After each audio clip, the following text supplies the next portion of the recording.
Hello everyone, and thank you for coming back to yet another episode of The Gloving Paradigm. I am your host, Peter, aka LPD8 Dubuque, and before I get started with the topic of this week, I just wanted to say a couple of things before I proceed. So yesterday was October 10th, and it marked the 3rd year anniversary of my friend's passing. This friend was actually very close to me, and is actually one of the most influential people I knew, especially when it came to gloving. And so I was planning on recording this yesterday, but unfortunately I just couldn't bring myself to actually do it while trying to remember his passing. So I just kind of want to give this little shout out in a way. My friend Sebastian, 3 years ago, he passed away from a drug-related incident, and Sebastian was one of those guys who always encouraged my gloving career. He was always that kind of person who would push you to excel even farther than that you wanted to actually do.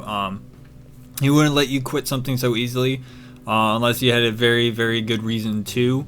But there was never a really good reason for me to actually quit gloving, and Sebastian was one of my closest friends that always just believed in gloving and believed my potential in the whole gloving community, in the whole gloving art form.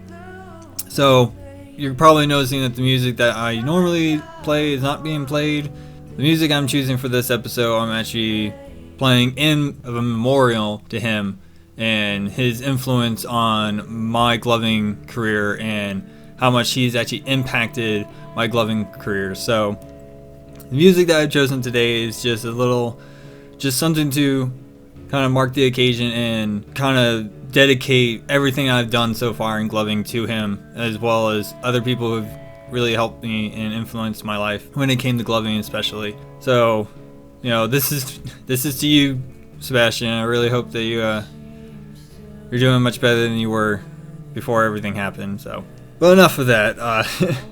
So today's episode is all about the conventions in naming personas. So what am I actually talking about? That I know that probably the first thing you're thinking of is, okay, he's probably just talking about gloving names, which is, in a sense, I am going to be talking about that, but it's going to be more of a breakdown of the whole purpose of a gloving name, as well even having like a gloving team name and what that's supposed to represent. And I'm actually going to touch up on a couple other things about doing things in a team to kind of help break things down and actually give you an idea of like what should influence how your team's name should be. So we're going to begin with basically what is a persona, and a persona is pretty much a set of characteristics that are not normally your own that you project out in certain situations. So for example, I like to use is work.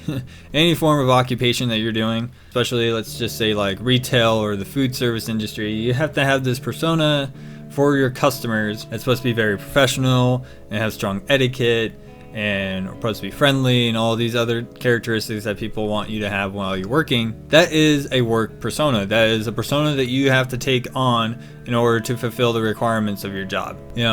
Sometimes maybe your personality actually lines up with your work persona, but some people it's not. So that's one form of persona. Another persona that you probably have that I know some people kind of look at me weird and don't really understand, but there is a church persona that most people take on.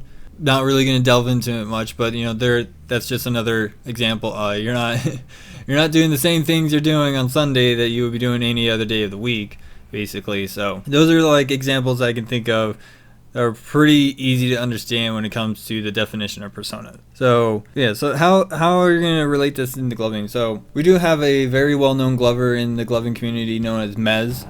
He's also the founder of the Clock Lounge. I am also one of those people who are part of that group, and every time he posted something on there, I always delve right into it and try to digest as much of the information he's trying to provide as possible. He says that gloving is pretty much a persona. So in that sense, you're looking at like your gloving name should represent your persona of who you are when you're gloving. Now I can understand that people are gonna but gloving's supposed to be the real me.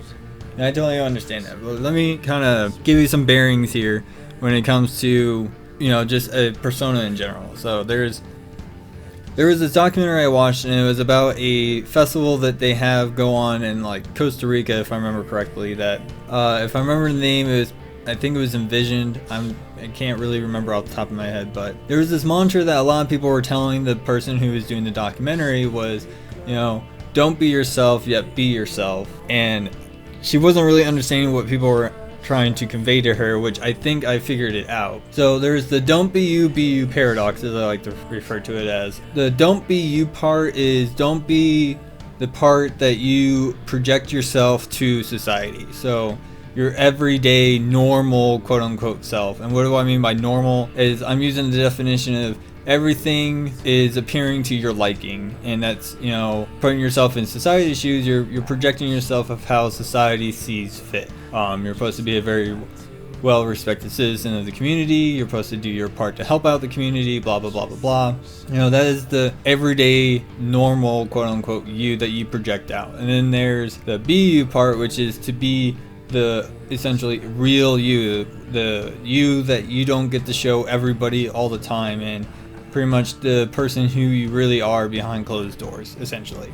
In that sense, that's basically how I'm going to try to describe it to you guys. So, to me, like, your gloving persona should either be, who is the real you that no one really gets to see, or you take on this persona of who you want to be in that role as a glover, So, I know it's kind of subjective and kind of obscure way of thinking about it, but for a good example, like, a whole theme of your persona could be like Jack Skellington, for example. So everything that you have is related to Jack Skellington and Nightmare Before Christmas.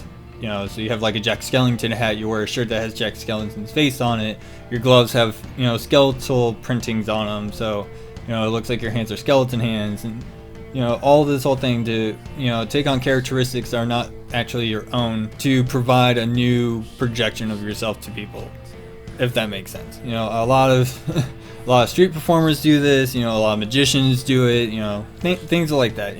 That's the best way I can actually put it for you. So that's the idea that I have of the don't be you kind of metaphor explanation type deal. And then there's the whatever you're going to use to describe who you feel is the real you, which is, in my opinion, probably what should be gloving for you, is to bring out the real you that no one really else gets to see. You get to talk in a way, if that makes any sense to you, in a way that people never seen you talk before, and express yourself in ways that no one has seen you done before. That's kind of the idea I'm going with it. So it's basically which one you're going to choose to apply to your gloving persona, basically. So, a lot of people are going to sit there and talk about, like, okay, well, how am I going to come up with a name?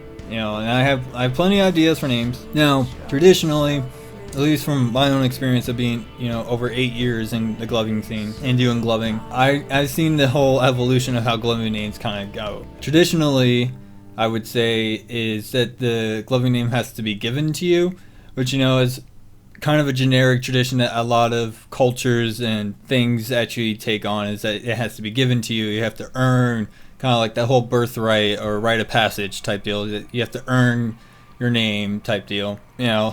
For me, the first gloving name that I got was Skelly, because I wore a Jack Skellington hat that said Skellington on the back, and my friend just shorthanded it to Skelly. And then when I met my friend Sebastian, he had this alien mask that had sticker stars stuck onto the eyeballs. One was bigger than the other, kind of deal. And it looked really, really cool. And the one time I was actually hanging out with him, I was practicing gloving, I was giving him a light show, I just thought it would be a funny idea just to wear this, this alien mask that actually glowed in the dark and everything. Like, it was really, really cool. And so he gave me the gloving name E.T. for that while I had that mask. I actually still have that mask. I have that. That mask has been retired, and it's now hanging up on the wall as a memorial to him. So there's that. And then that's how I had, gloving names given to me. Now I have actually changed my gloving name to my current one, which is Dubuque. And the reason why I have actually changed it to that by myself is because, as another point that you can do with your name, is to actually use your name as a form of dedication to someone or something that you believed in that really has inspired you or influenced you in some way. So where does Dubuque come from? Well, the love of my life, who I'm currently married to, he served on a Navy ship called the USS Dubuque, and its handle was LPD 8, and that's where I actually took not only his ship's name, but the call handle that he had for his ship to actually use as my team's name. I actually dedicated all that to him,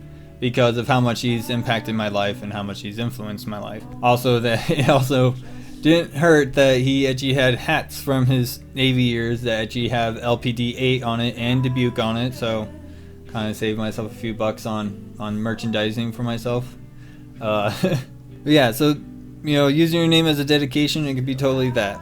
And I've done it. I know a lot of people have done it themselves, so you have that option. And then, of course, another good option is something that you identify with, whether it be, I'm just going to be, shooting things off the handle right here. You got like Magic the Gathering's your thing. You can find plenty of things to inspire your name through that. And any other card game for that matter. Yu-Gi-Oh, Pokemon, Hearthstone, Shadowverse, Shadow Era, all that stuff. You have plenty of that stuff to draw on. And we also have any video game that really impacted your life that you really identify with. It works. A good example for me would be like Toy Commander or Slave Zero or Skies of Arcadia, characters from that. You got so many different places that you can actually look at. You just gotta find what you want to use as your persona and how you can incorporate it into your persona, essentially. A good example, if you wanted to be like Link from Legend of Zelda and you use mostly greens in your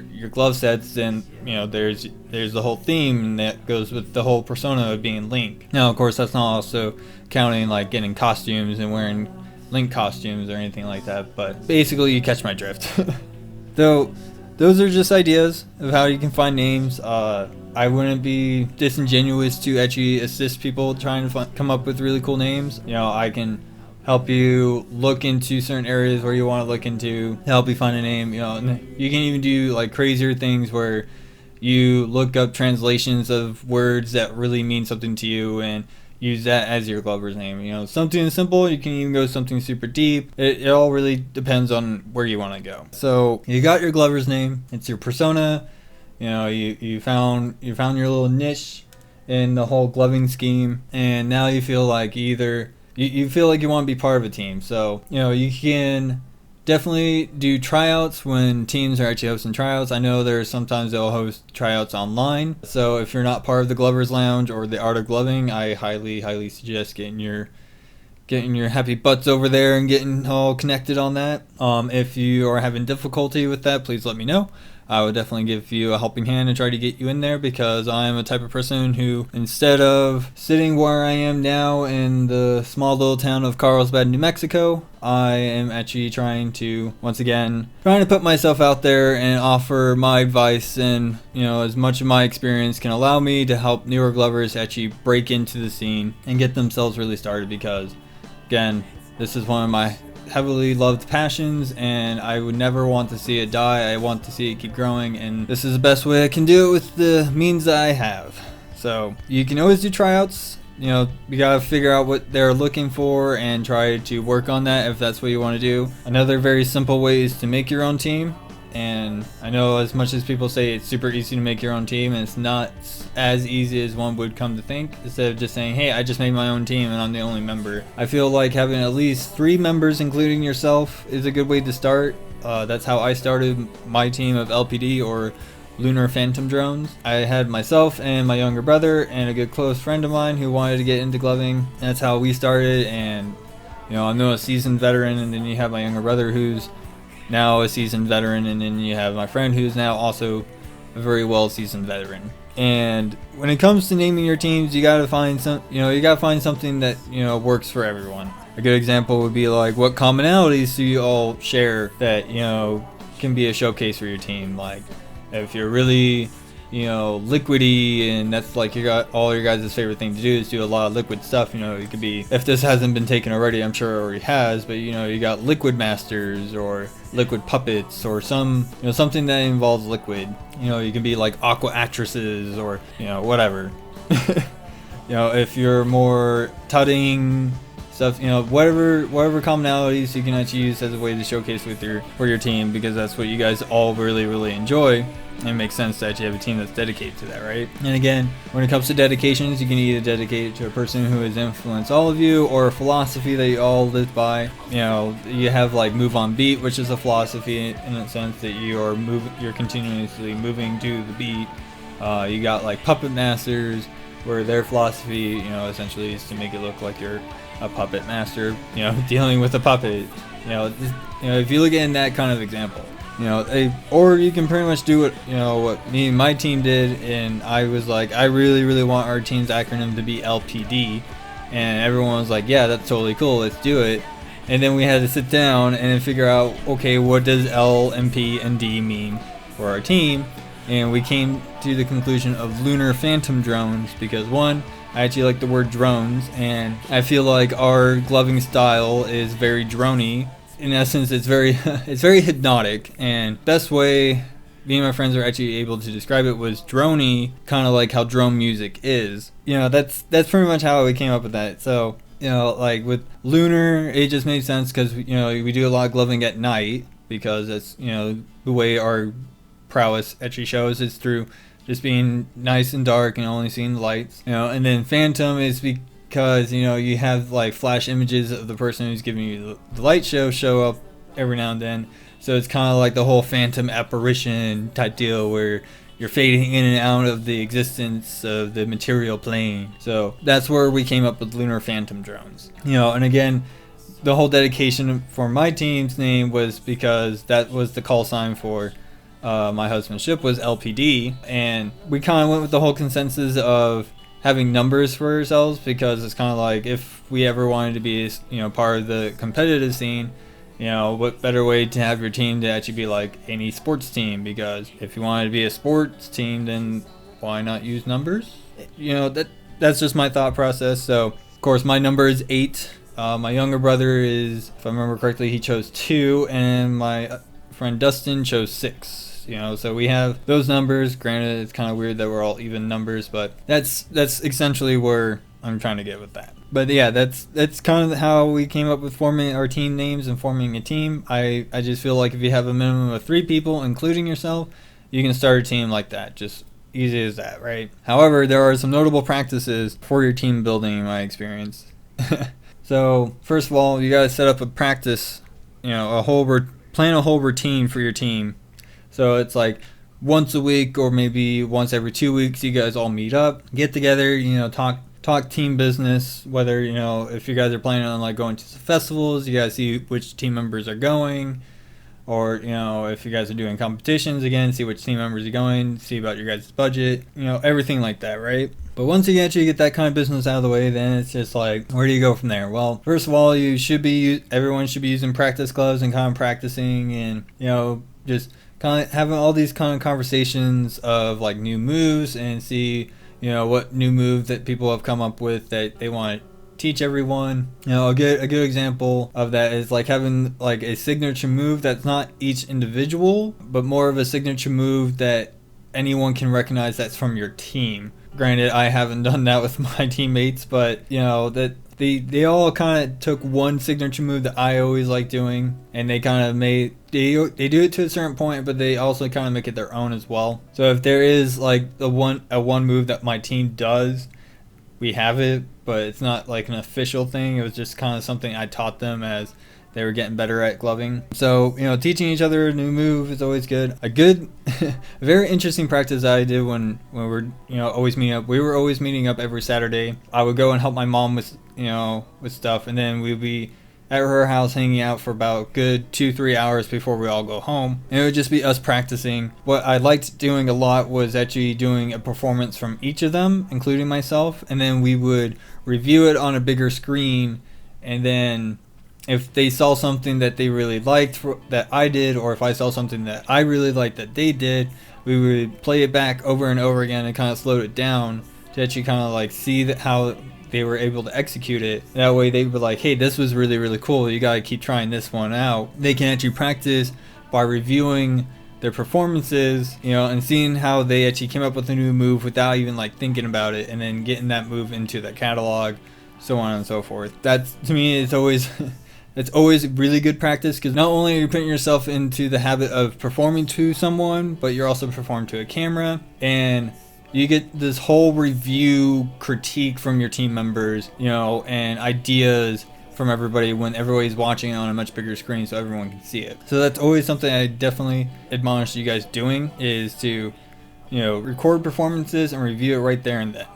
If you don't have that kind of equipment to do so, I would then try to do the best you can. Have somebody like watch it each individually. However, I just feel like if you have a bigger screen to do that, it'd be a lot easier for everyone to watch. And then of course when it comes to you making a team and then recruiting new team members, you gotta sit down with your other team members who are part of the team and come up with like, okay, how do we accept somebody in a new team member. And so, it's not in the sense of like, hey, what hazing rituals should you have? It's just, like, hey, what are the fundamental requirements that we're looking for? So a good example is like, well, it has to be unanimous to vote somebody in, or, you got to have somebody who, does a tryout, or, maybe your requirement if you're like, now I don't see this actually happening, but I can see a team being formed where it's an extremely strictly competitive team where you have to win like a single boss to actually have a nomination to get in, and then once you're nominated and they take a vote on it, you get in, so on and so forth. But haven't seen that yet. Would not be surprised to see somebody start a team like that. If you want to do that, kudos to you. Gloving is something different to everybody, like any other passion or sport or art form. Everyone has their own take on it. So that's pretty much all I have to say. If you actually have any more questions about what I actually spoke about, or there's things that you're kind of confused on that you want me to elaborate on, you can always hit me up at my email at muttonchopguy@gmail.com. You can also find me on Facebook at The Gloving Paradigm, and you can also hit me up at my Discord server, which is also aptly named The Gloving Paradigm.